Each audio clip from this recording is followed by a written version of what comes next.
lorsque tu vas ouvrir ton document Excel, tu vas arriver sur différents éléments. Tu vas avoir accueil, nouveau et ouvrir. Dans l'accueil, tu vas pouvoir créer un nouveau classeur vierge. Effectivement, sur Excel, quand je vais cliquer là-dessus, je vais ouvrir un classeur. C'est pas un tableau, c'est bien un classeur. Le classeur, comme tu le vois ici, il n'est pas encore renommé, il s'appelle classeur 1. À l'intérieur, je vais pouvoir avoir différentes feuilles. Donc feuille 1, si je clique sur le petit plus qu'il y a à côté, je vais pouvoir ouvrir une feuille 2, puis une feuille 3, une feuille 4, etc.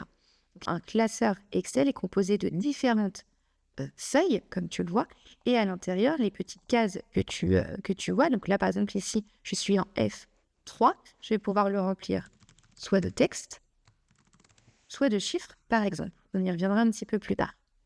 Si je retourne sur l'accueil, sur l'onglet qui s'appelle Fichier, je vais pouvoir avoir donc Accueil, je vais pouvoir également avoir Nouveau. Quand je clique sur Nouveau, on va avoir différents éléments. Soit j'ouvre un nouveau classeur Excel, soit je peux ouvrir ce qu'on appelle des modèles.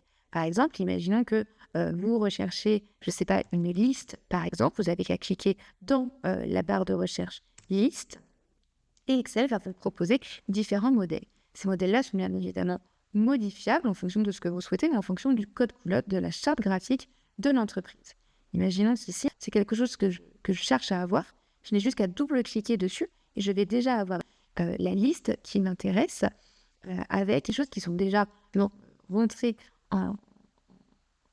sur le modèle, mais que je peux tout à fait modifier. Si l'écriture ne me va pas, je peux tout à fait la modifier si je le souhaite. Et je vais pouvoir, tout est modifiable, idem pour les codes couleurs.